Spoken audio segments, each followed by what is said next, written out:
Good morning, class. Good morning, class. Okay, settle down. No, Johnny. No, you can sit down now. No. Give everybody back them pencils. That's fine. We do have a visitor. Yeah, that's fine. Yes. What's that, Veronica? No, they're not going to come and haunt you in your nightmares, not like the last time. No, that's fine. Anybody get any questions? No. Frank, where'd you get that chewing gum? From under the desk. Do you want to put it back? Or do you want to bring it over here? Just bring it over here. Okay, class. Now today, class, I have got a gentleman by the name of Dustin Staats. And Dustin Staats, he's bringing some games in today to share and show us how we can all play and learn at the same time. Stop picking your nose, Ishwal. And take the other finger out as well. Thank you very, very much. Say good morning to Mr. Staats. Good morning. And everybody else say good morning. Yes, because joining me from Board Game with Education, I have got Mr. Dustin Staats, who's here to talk about WorldsXP, which is Gamified Learning Experience. I have no idea. I'm here to get educated. This is what I'm here to get educated. I'm here to find out. It's currently on Kickstarter. Dustin's joining me just now to have a conversation. And we might keep that bit. We might cut it. We don't know. But how are you anyway, sir? Are you well? Yeah. I like that. That's one of my favorite parts about your podcast, is that introduction. Yeah. I've stolen it, obviously. A long time ago, there was a fabulous female comedian. I think her name was Joyce Grenfell, and Joyce Grenfell was famous for doing a sketch show, or a sketch within her comedy show, where she pretended to be the teacher of a class. Okay. And that's what she did. So if you're interested, if you want to hear someone, because I don't want to claim this is my idea, so if you want to hear somebody actually doing it so much better and so much with such comedic timing and imagination, then by all means go ahead and kind of check them out, because they are absolutely, they're absolutely fantastic. I think they were in the kind of like the late 70s, early 80s, and they were just, fantastic at doing what they were doing at the time. But we are not here to talk about comedians. We're here to talk about the serious business of education and relation to learning. For people who haven't listened to us before, where have you been? Really? It's like 300 episodes. Come on. You better have heard of us by accident by now. I have no idea. But the reason that we do this is quite simply because there's not enough podcasts out there about board games and tabletop. And the other reason that we do this is because it's interesting to talk about board games and learning. So there you go. So that's what we're going to do. I mean, for yourself, starting back before even the board games type of stuff, have you always been in a kind of are you kind of like a teachery type personality? Were you always the type of person that ended up kind of explaining stuff to kind of other people? Had you got a good way of kind of taking kind of base information and translating it to other people so that they could kind of understand it themselves, would you say? I think so. I mean, my students usually learn from my classes, so I'm able to take what the content and digest it and give it to them in a way they can digest easily. One thing that I hadn't always been is, or I still really am not, is very outgoing, which a lot of teachers like to talk a lot. I guess, I do have a podcast, so I guess I do like to talk a lot. I know. But I was going to say, sorry, Stats, you're lying. My office. See me at the end of class. I shall not tell lies. Not a talker, got a podcast. That would be an interesting podcast, wouldn't it? Yeah, I'm sure there's a podcast out there that's just silence. Yeah, I don't know. I guess it takes a lot for me to break out of my comfort zone to get in front of an audience and talk. But as a teacher, it's very easy for me to get in front of my students and give a lesson. I guess that maybe there's a difference there. It's maybe structure, but also I think it's if you're confident with what you're talking about, I don't think you have to be the kind of the Robin Williams Dead Poets Society type teacher. You know, you can be just Right. the person that's kind of like not trying to be, you know, flamboyant and educational and changing lives. It's just like, look, I've got knowledge, it's in books. I need to make sure that some of this knowledge ends up between both of your ears in some way, shape or form, kind of thing. Was it when you were growing up, was being in a teaching profession in one way or another, was that kind of what you thought, well, this is what I want to do? Was it kind of like a kind of a career choice kind of quite early on? To be honest, it was a backfall. I went into my bachelor's degree and I studied English literature and I wanted to be a writer. And I also did a minor in education as kind of a like fail safe, I suppose.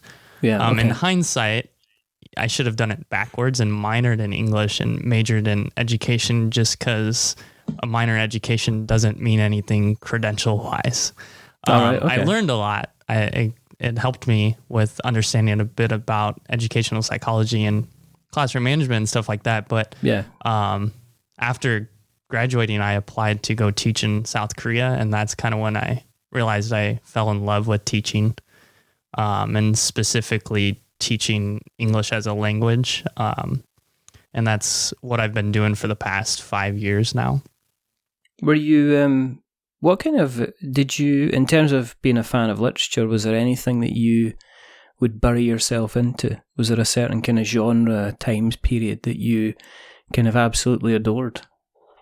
There was one course, and it was the one professor I took, because I went to a big university, so you'd really have to go out of your way to take the same professor twice. And I took her class a second time because I really liked the first experience I had with her. But the second one is dystopian literature, and we read some really, really awesome novels. A few that I can think of the names. I don't remember like all the authors explicitly, but one was Bret Easton Ellis, American Psycho, a different book he wrote. We read. I can't remember the name of it.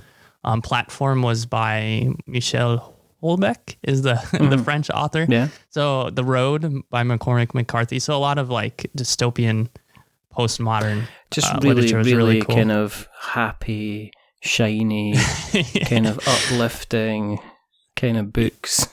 Kind of thing. Yeah, not really. What kind of attracts you to the kind of the bleak and weary? I don't know. I mean, it's kind of funny. I listen to emo music too, so I don't know. Oh, right, okay.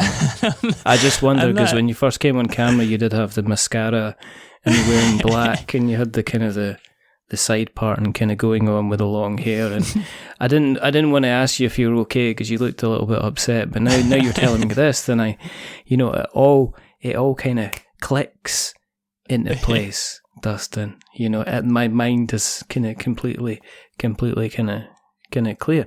But there can be a lot of energy in these kind of books. Any kind of dystopian thing, it's an awful lot of world building. You can't just say, oh, everything's rubbish and there's a big government kind of taking over everything, because everybody kind of expects that. It almost becomes like a trope kind of thing. Right. And I think within the dystopian stuff, there's always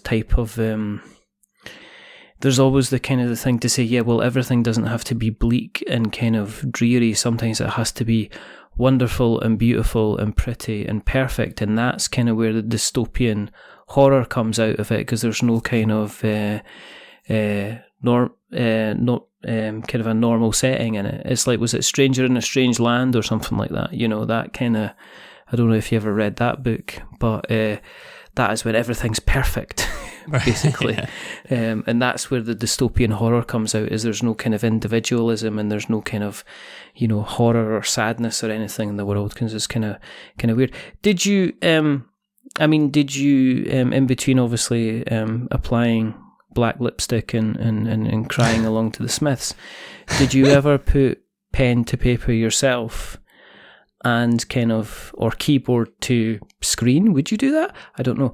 But, and kind of, is there kind of hidden tomes from yourself then?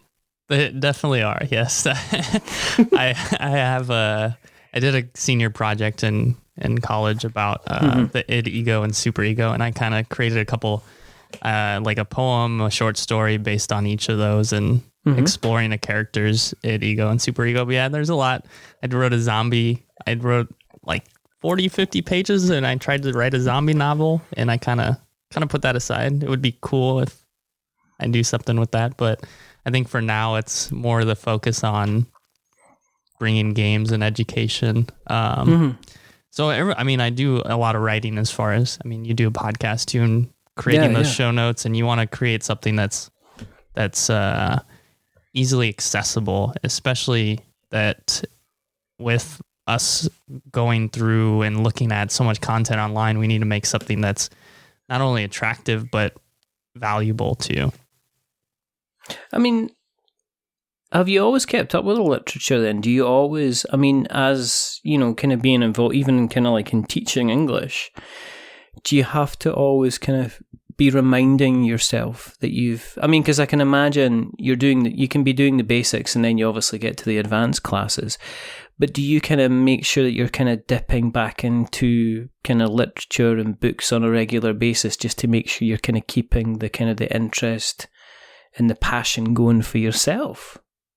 Oh yeah. I love reading, or at least making as much time for it as I can. Recently, I haven't been doing as much reading as I'd like, but I always try to have like a fiction book, then a nonfiction book that I kind of am reading at all times, and then an audio book that I'm listening to. Have you got any authors that you're kind of catching up with at the moment, or that you're always going to constantly going to make sure you're kind of picking up or listening to the work? There's Brandon Sanderson. I've kind of been obsessed with him recently. He's written like Mistborn and the Stormlight Archive. Yeah, I love his stuff. Yeah, and there was a board game out. Yeah, there is a board game. Think. Yeah, there's a board game out for his superhero kind of series of books as well. Oh, really? I haven't seen. Is that a recent one? I haven't seen that.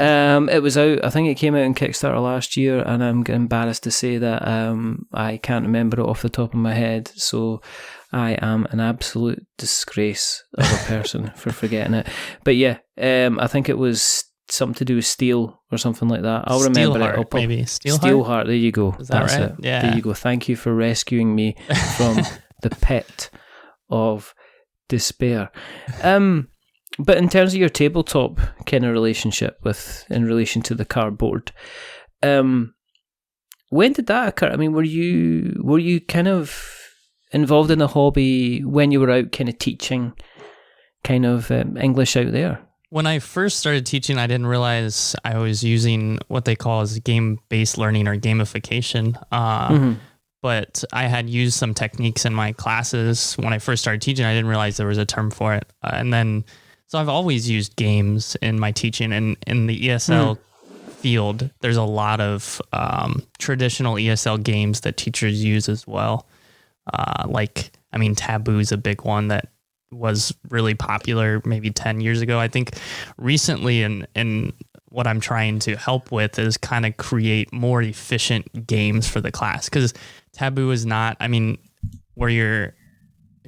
sure maybe you're familiar with the game where you just have to guess a word and there's a few words you cannot say. But if you use that game in a class, there's not a lot of efficient learning going on besides the person that really has the card and maybe the team guessing. But even then, like, you have some teammates that are just kind of don't care.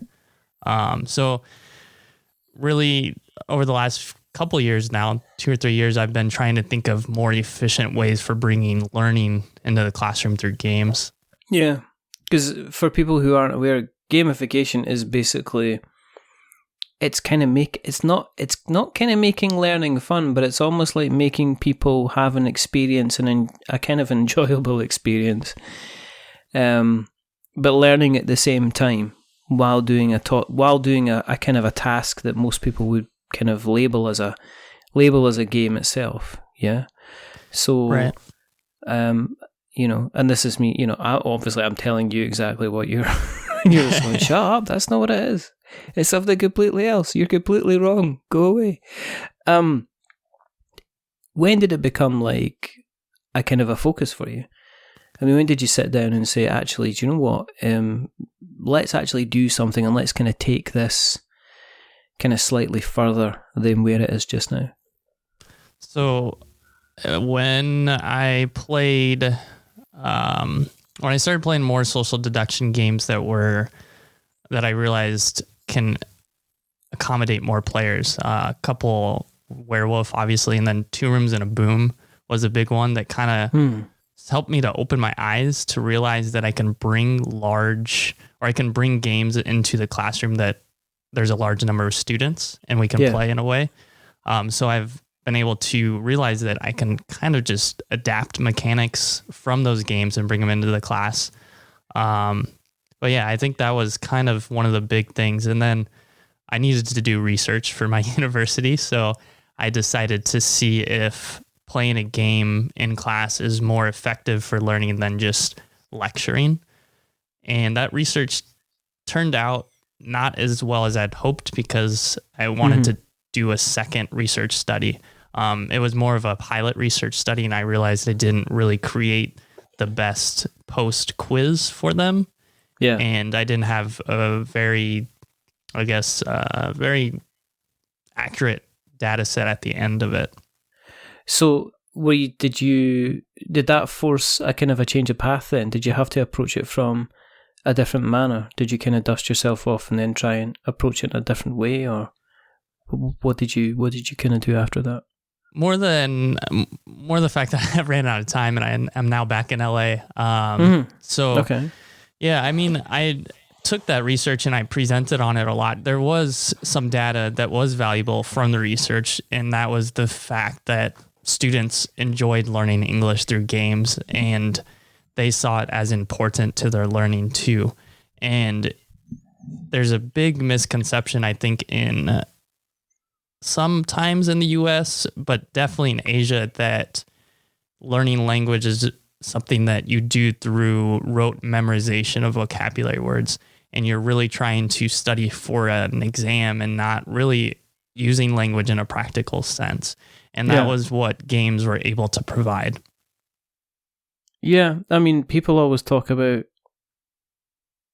English being one of the most difficult languages to learn, because if you look at, say French, then if you're saying like something like, we're going to, talk about the word cut, for instance, and there's all the different variations in French of, there's a variation in the word for me, there's a variation in the word for you, there's a variation in the word for we, us, they kind of thing, and there's all these variations of French, the French vocabulary. But in terms of that, you know exactly where you stand with you know exactly where you stand with French. Once you kind of learn it, you can then kind of understand it a little bit more. When you get to English, if you're saying, well, go through all those different variations, it's like, well, I cut, you cut, we cut, he cuts, she cuts, they cut, we all cut, and it's just like, and for some people that's completely, it becomes a really difficult kind of process, especially if you're used to using kind of, if you're used to using words based around kind of almost like the identity of what that word kind of, ties into, if you know what I mean. Right. And so with the game side of things, did you try and kind of break away from the kind of the almost like the theoretical learning into kind of like a practical application situation instead?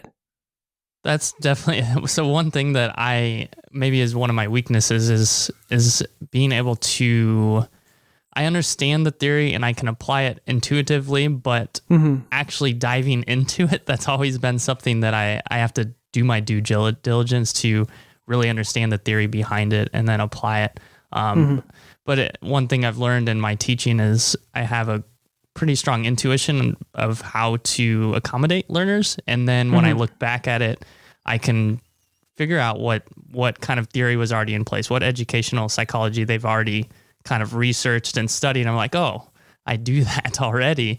And so then I can expand upon stuff that I had already been doing in class. And I think the same applies for when I use games too.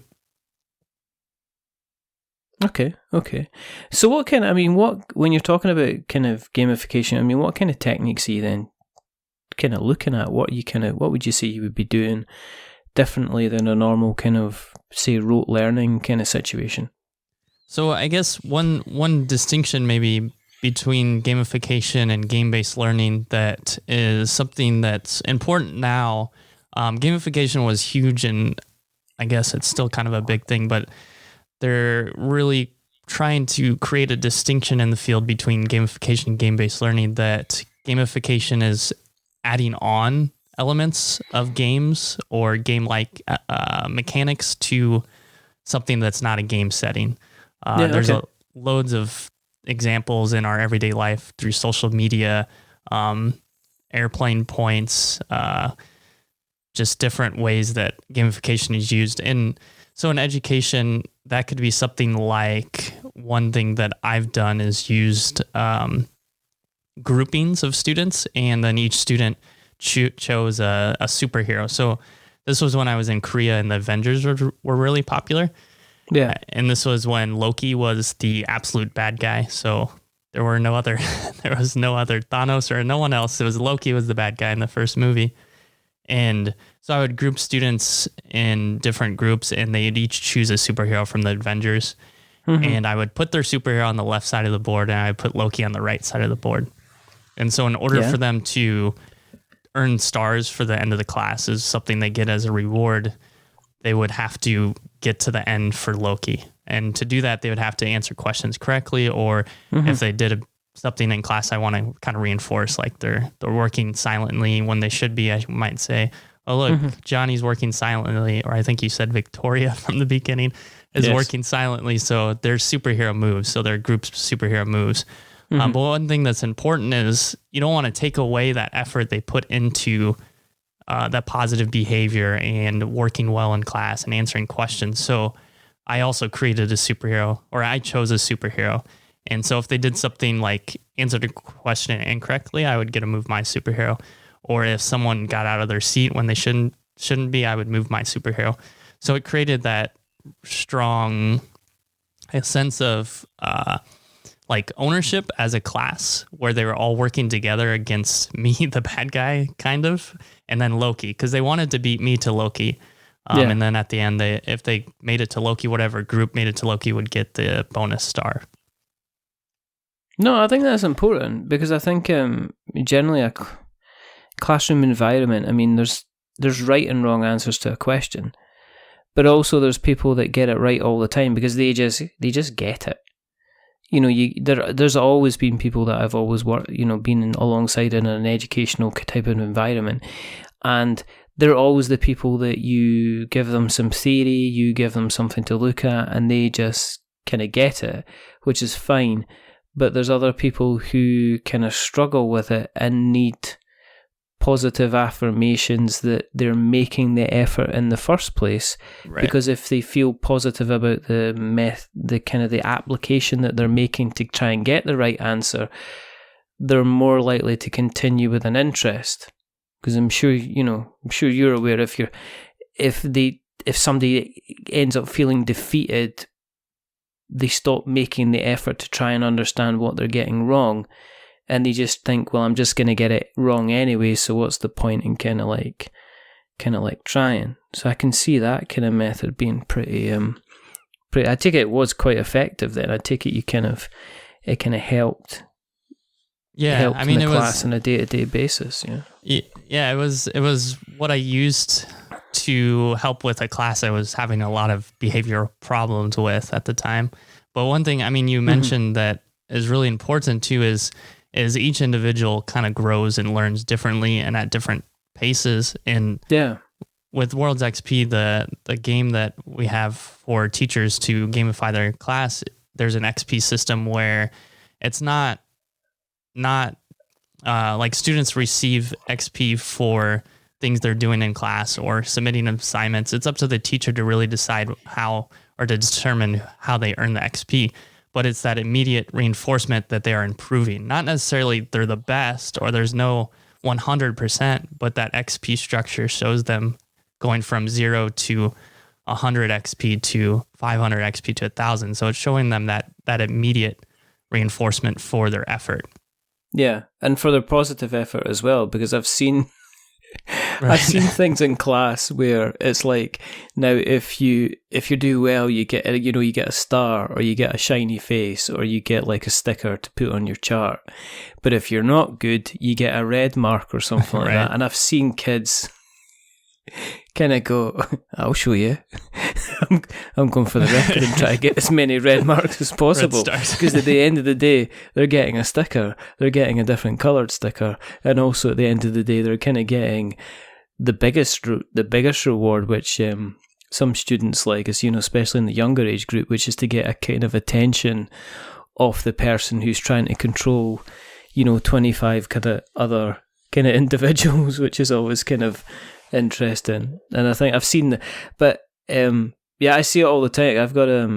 I've got kids myself, and over the years I've seen kind of different kind of techniques kind of brought in on a reward basis, and some of them work quite well, and some of them they're just like, yep, there goes Veronica again. She's got two noses, she's got two fingers in her nostrils, she's just stuck fingers in her ears, she's going for the record here.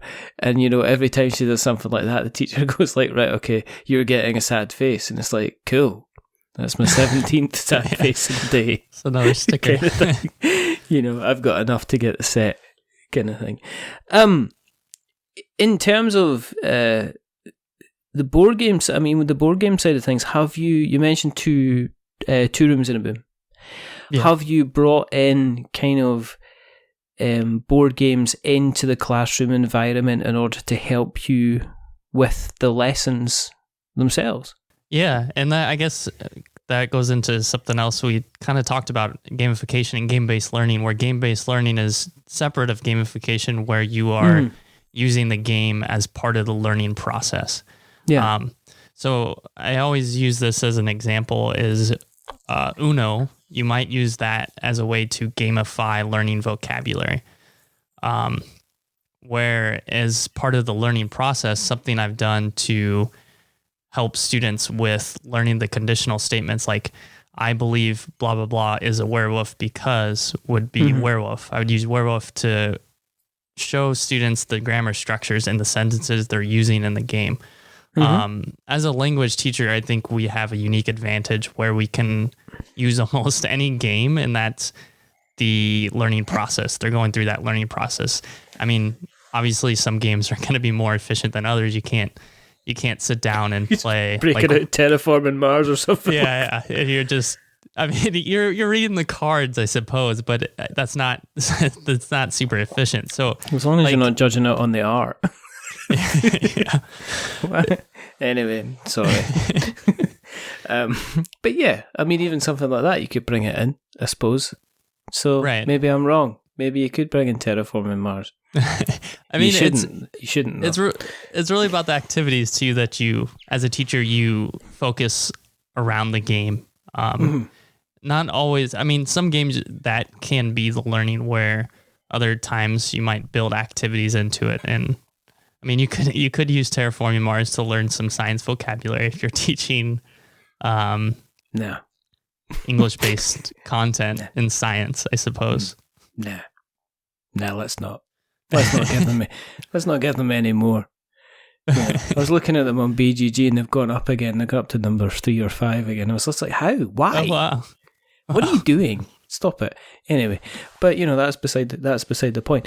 But what made you sit down and decide, right, actually, let's take this to the next level and put something together, kind of like yourselves? Where did you get, where did the kind of the idea, for yourself, for kind of WorldsXP, where did that kind of come from? That's a good question. I would say I've seen a lot of the benefits that games and creating this type of environment can provide. And we had used it.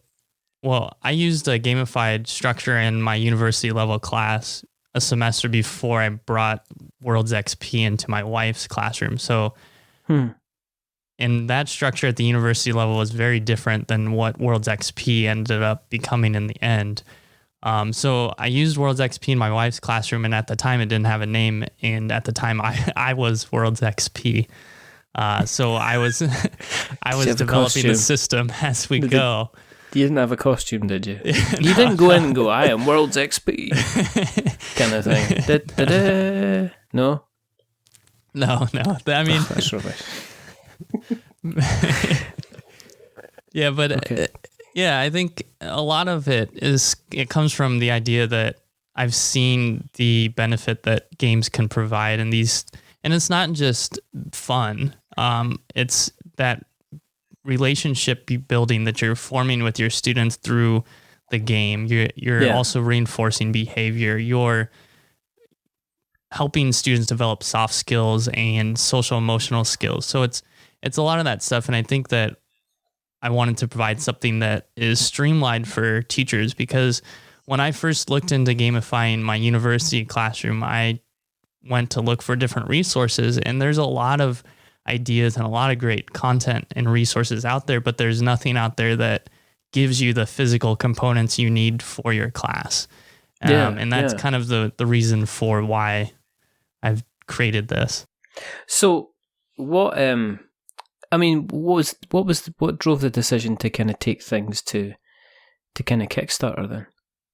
I really, when I started getting into board games a lot more when I was in Taiwan and really looking at it as an industry and trying to kind of grow in that community of board gamers and not necessarily just playing board gamers like every other month or every month or so. But when I started to look at that, I really admired that community of board gamers, and I saw Kickstarter as an opportunity to bring something and combine these two different fields, where education and board gamers. And I know Kickstarter is a strong platform for board games, so I figured that would be a great place to kind of at least bring this idea out there and expose it to more people.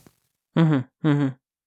And how does it? I mean, how would it work if a classroom's there, teacher walks in, they stick the box on the table. I mean, what kind of tasks are they going to get kind of people to do?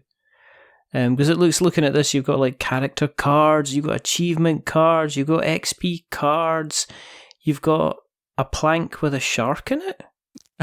No, that's not right. But I mean, what would they expect? Somebody's got the box on the table, so what are they expecting when they they open the box, and kind of what materials would they expect to be? How do you see them kind of using it on a day-to-day basis? Right. So the box comes with the character cards, the item cards, the achievement cards, and the XP. Then it also comes with a book that it will likely end up being about 40, 50 pages, which is a bit overwhelming. Wow. So we also created a quick start guide, which is just 6 pages. So if you use that, you can get started pretty much right away. And then that book is kind of a narrative from my perspective on how gamification and game-based learning can help benefit different classrooms. And then it goes into more detail about how to apply WorldsXP. But essentially, it's really up to the teacher on how they want to implement it. The idea here is not to tell a teacher exactly what to do, but tell a teacher what they can do in their class. And WorldsXP is kind of that toolkit for teachers to decide what elements of the system they want to use and what elements they might want to leave out. And there's essentially 3 core components, and that's the character creation. So students are creating a character, and that character is kind of their classroom avatar. And then the other 2 are the XP system. And then the third one that we're really focusing on that kind of goes back to the character is something called integrated learning adventures. And it's essentially an RPG that combines what you are already learning in class. So there are different moments in the RPG that a student or the class will come to, and they'll need to complete a task that relates to what you're learning in class. And we kind of walk through teachers on how to implement different ideas based on the different scenarios that come with the kit as well. And does that then allow you to, they can use the kind of what you're providing as a framework and then kind of build around it as to what's going to kind of fit the kind of the project? Are you expecting them to kind of use this alongside like an ongoing project? Because I mean, what I know a lot of kids do is they have like a class project for the term, and they'll be working through kind of stuff towards achieving an end goal. So would you see this as something that they would kind of, okay, it's Wednesday afternoon, let's do this, and everybody gather around and let's see where we are? Or would you see them kind of using certain parts of it on an ongoing kind of day-to-day basis to kind of, as you say, manage kind of behavior and kind of attitude and, questions and stuff like that in the class kind of thing? Or would it fit both?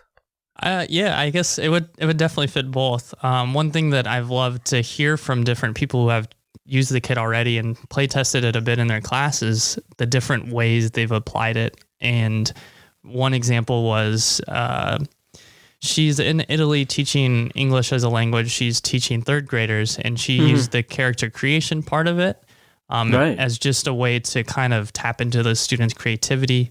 And then she kind of used XP a little bit to reinforce behavior. She didn't use it for entirely too long because that's second or third grade. So, and then there's another teacher who had said that it would be really cool to use for a unit. And I personally think that might be the best way to start, is how you mentioned, like a project or length of time, maybe 4, 5, 6 weeks, and just use it for that period. But it's definitely something that can be used throughout the year. There are 3 main scenarios, a final challenge, and then 3 optional scenarios. So if it's something that you want to continue with throughout the year, we give you an idea of how to create your own scenarios too.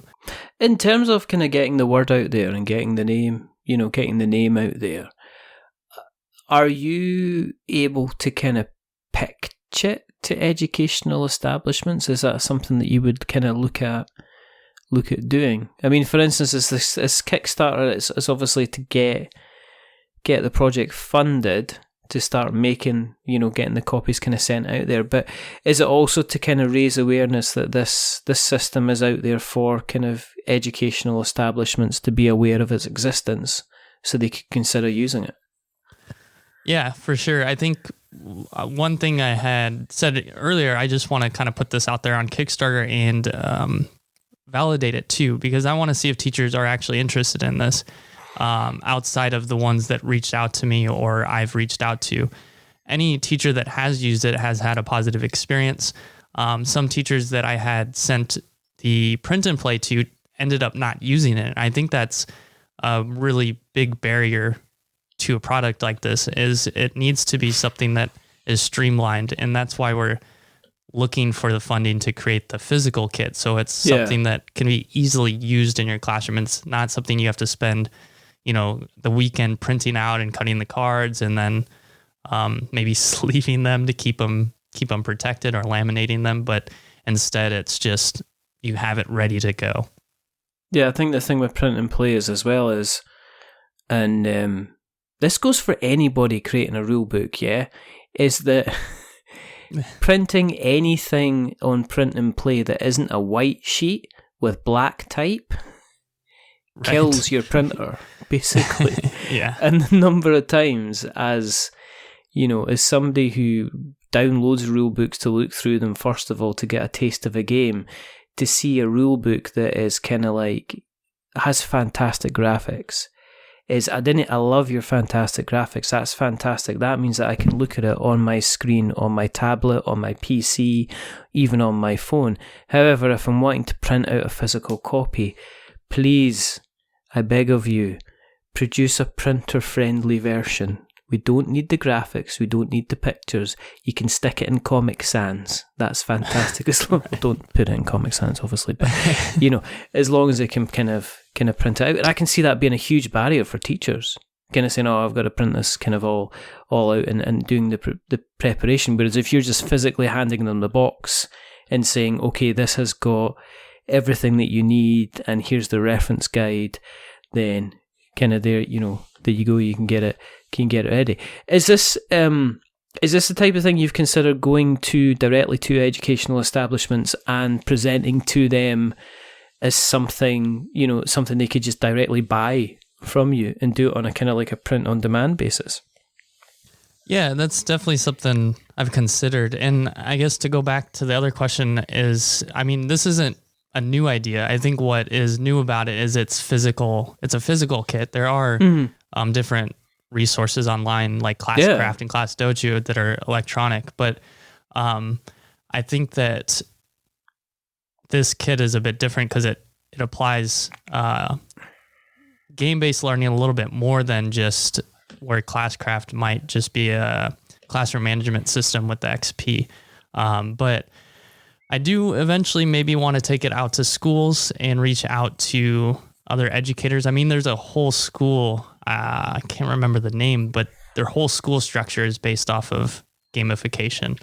I think recently they've kind of shifted their focus a little bit though, but it's definitely something I want to do in the long run is bring this to different teachers and schools and see if they'd be interested in it.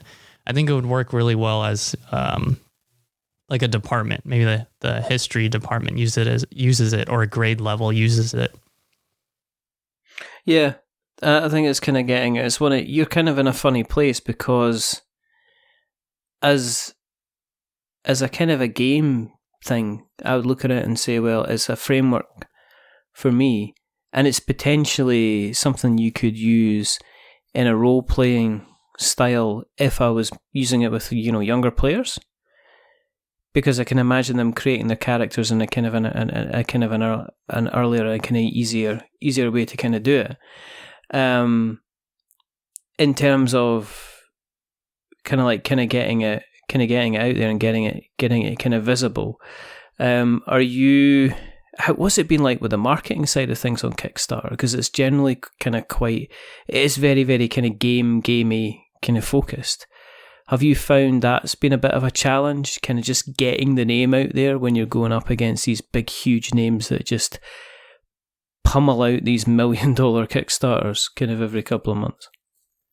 Right. I mean, I think maybe looking back, I'm not sure, because I know on Kickstarter you can change the category too, but I feel like tabletop is the best category for it based on other projects I've seen in the category too. There's a lot of educational resources or RPGs for kids that show up in that category. One thing that's been a real challenge marketing wise is breaking into the educational market. It's super competitive and very expensive to promote or advertise. I've been fortunate enough to connect with a lot of great educators that have been willing to talk to me about the project. So that's been positive, but I think that's kind of the biggest challenge because it's really easy. I wouldn't say easy, but it's possible to promote your board game without necessarily forking over a large marketing budget. Where something like this, if you were to market something in the educational field, I think you would have to spend a lot more money. Yeah, I mean, there's a lot of there's a big push. Well, I know in the States there's obviously there continues to be an ongoing push for letting that lovely capitalism go into every single part of his education as much as it possibly can. Kind of basically. So I'm aware that, for some people, if you've got like a tool like this, if you get the right person at the right time, they can just say, yeah, we'll just, this is perfect for us. We'll just buy it and use it. And then you can kind of come on as a consultancy type situation, Right. I can see, it's strange because like the stuff that you're saying to me is stuff that's kind of happening over here in our education system with regards to looking at different ways to engage with a classroom. And it's quite simply because within, especially in the Scottish education system, there's a bigger push for kind of integrated classes. So you've got children with different educational needs when they used to be kind of separated off into having their own place, basically. Where they would receive their own attention and their own kind of education, their own educational needs would kind of be more tailored on a one-to-one basis. There's a bigger push to have them integrated into normal class so they get the kind of the social aspects, so there's right. less of the isolation. which means you're bringing in kind of extra resource in terms of classroom assistants, or they're bringing in kind of volunteers to come in the classes. But that's thanks because our government likes to cut education budgets, and that's a completely different rant for a completely different time. Yeah. But they're always, they're looking at systems where they can include everyone, and I can see a system like this kind of working quite well because it can be based around the individual performance of the individual.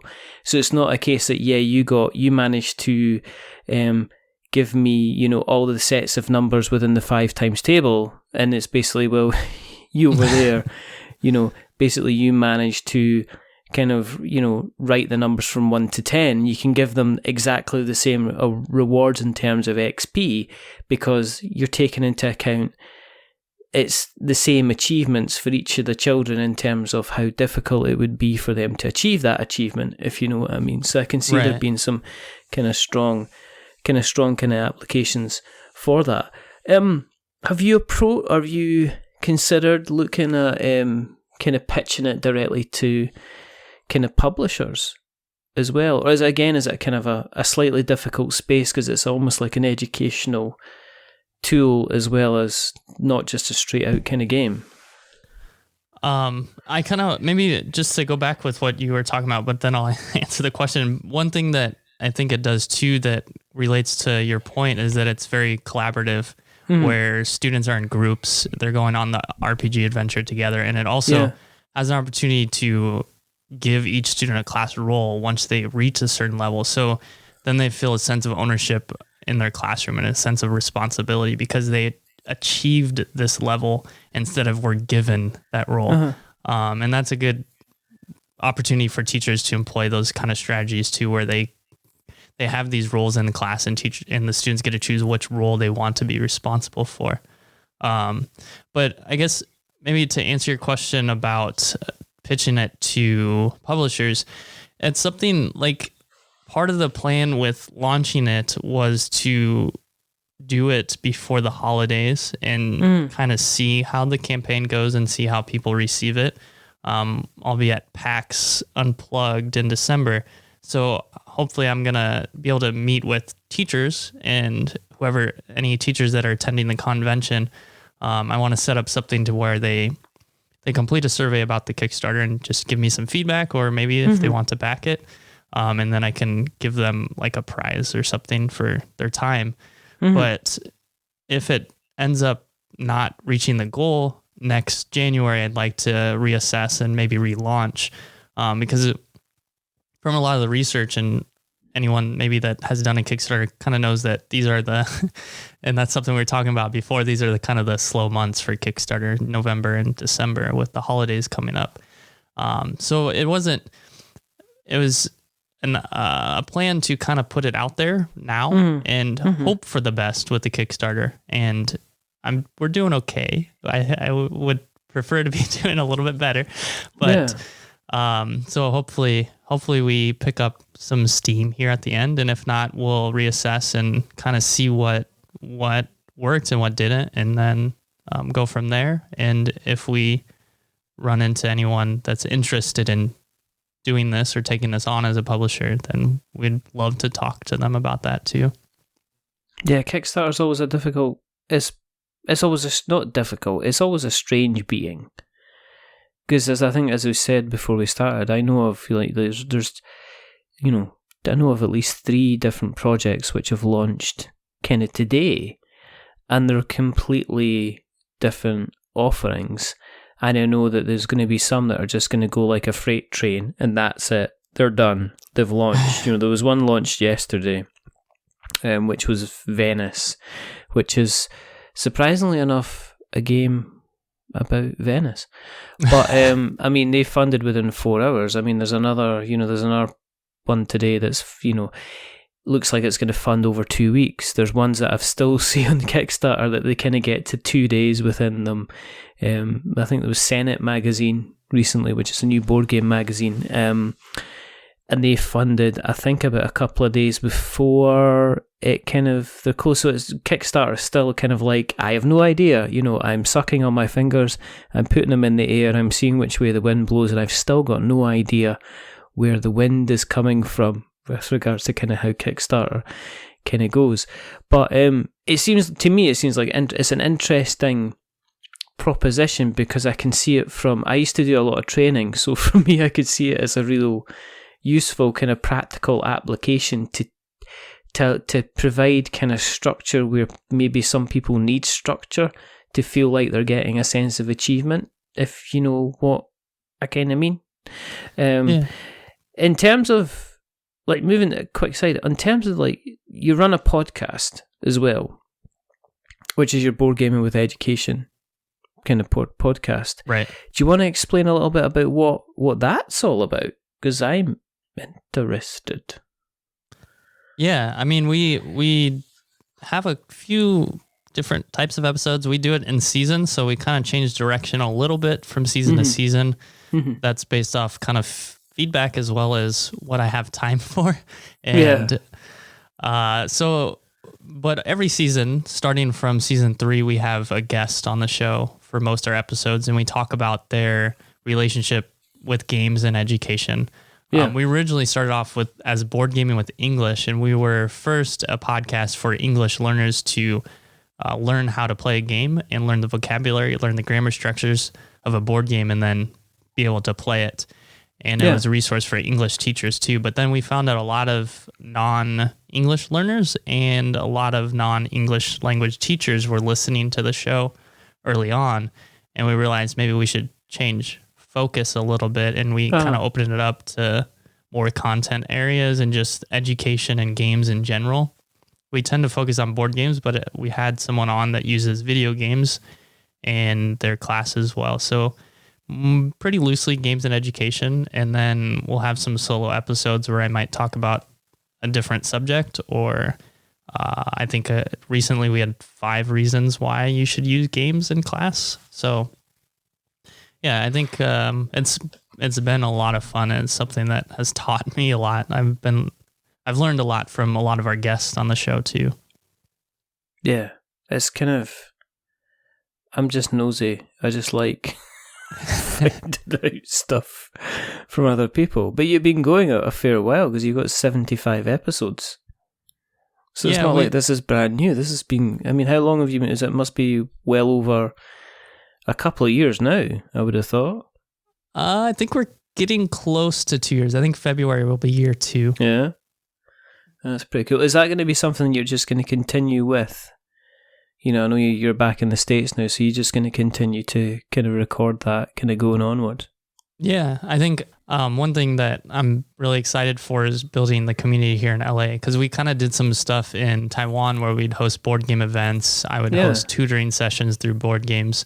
So I'm hoping to start the same type of thing here and do like professional development for teachers so they can kind of learn how to use games in class.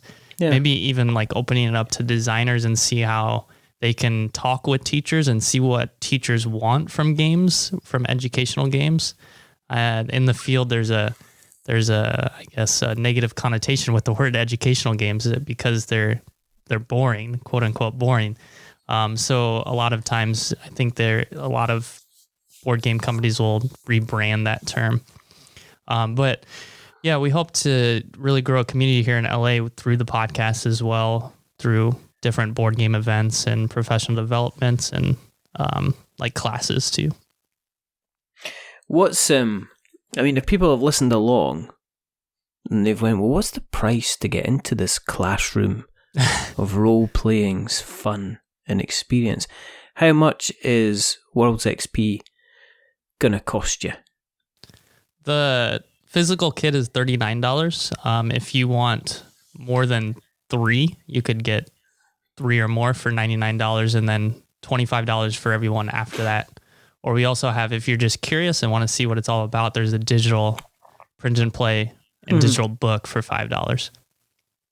Oh, cool. Are you doing like a pledge manager afterwards as well? So can people jump in at $1 now and then order kind of later on? Right. Yeah, we'll do backer kit for the pledge manager as well. Oh, smart. Okay. Yeah. Okay. Excellent. And that gets you the entire kind of kit. And how long? I mean, if you've got a kit, I mean, how many sessions is that going to last for? Is that going to last for kind of like one project, or is that going to be able to last for kind of like several projects? So are the items can you reuse the kind of the resources that are contained within the box? Yeah, you can reuse it for a different group of students. I would say you can't go through the same adventure, but it comes with 3 main scenarios, a final challenge there, and then 3 optional ones. So it's really up to the teacher and how much they want to work through a scenario each time they do it. Mm-hmm. You could spend maybe 10 minutes and just go from 1 or 2 decisions that the class makes for one scenario, and then they continue with that first scenario the next time they do it, and then maybe the third time they finish that first scenario and then go into the second scenario. But then maybe it's a teacher wants to use, maybe it's an after school program or something, and that's kind of their staple that they do every Wednesday. They do the WorldsXP RPG. They might do the full scenario that Wednesday, and then next week they would do the scenario 2, scenario 3. So at the very least, I would say, or at the very least, if they did every scenario once a week, it would come with 7 weeks. Okay. Yeah, that's good. What we will do is obviously we will put the link into the Kickstarter everywhere.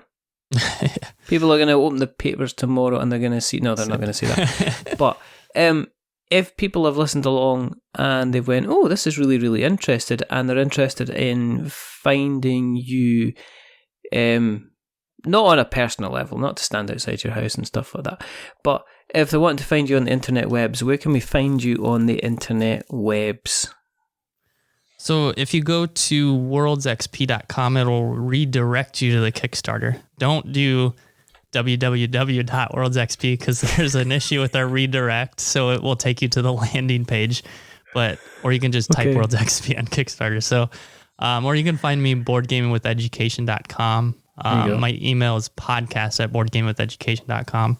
You can find me on Facebook, or Twitter is @BGE_games. And then Dustin Staats, probably anywhere you search that name, I might show up. Have you not also got Stats Dustin as well? Yeah, that's my email. Yeah. All right. Okay. I was just checking. It's all right. Try to do my research and stuff. Yeah. Obviously came up short. But as I say, what we'll do is we will make sure that we put all of these links in the show notes so that we have got notes to show. Thank you very much for coming on. No, thank you. That was a lot of fun. Like I mentioned before, I really loved the atmosphere of your podcast. Oh, stop it. No, keep going. No. If you don't. If you don't encourage me, and imagine if people encourage me, oh my goodness, I'd need stopped. If you want to keep an eye on what we're up to, go to the internet webs and search for We're Not Wizards and you shall find us. If you want to keep an eye on what the pictures that we're doing, if you go to instagram.com/We're Not Wizards, you'll find us there. If you want to support the show, there's a couple of things that you can do. You can make us a coffee by going to ko-fi.com/We're Not Wizards, I believe. You can go to the different podcast catchers, which have either got the word pod or the word cast, or they've got the word neither, like Player FM or Spreaker or Stitcher, or there's so many of them, it's just Spotify. I mean, they're all just annoying and trying to get in the way of my perfectly good joke. Or you can go to Apple Podcasts, where you will find us on there, and if you do find us, drop us a subscription or drop us a rating, or even drop us a review. If you are going to be giving us a rating or review, don't give us 10 stars because nobody likes a class SWAT. But don't give us 1 star, because otherwise you'll be seeing me after class. Give us something in the middle, like a 5, because it's average, and just a little bit average. But the person who's not been average tonight is the rather wonderful, the rather fantastic, a Mr. Dustin Staats. Thank you very, very much for coming on. Thank you, Richard. There's only 2 more things to do. I know we've got to do it. It's part of the show. If we don't do it, then horrible things happen. But remember that we're many things, but we're not wizards. Are we wizards, Dustin? We're not wizards. Yay! And the other thing is to say goodbye. So it's a goodbye from Dustin. Say goodbye, Dustin. Goodbye. And it's a goodbye from me. Remember, stay safe. Roll sixes. Make something awful. And, okay, get your jackets. Get your shoes. Why are you not got your shoes on, Frank? And why are you still chewing that chewing gum? See me after class. Until the next time. Goodbye.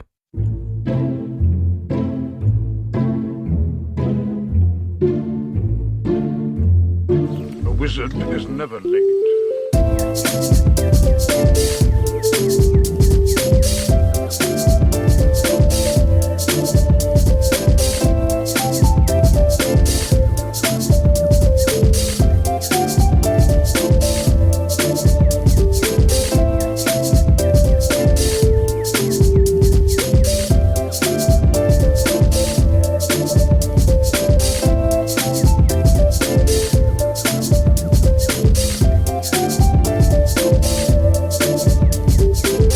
Nor is he early.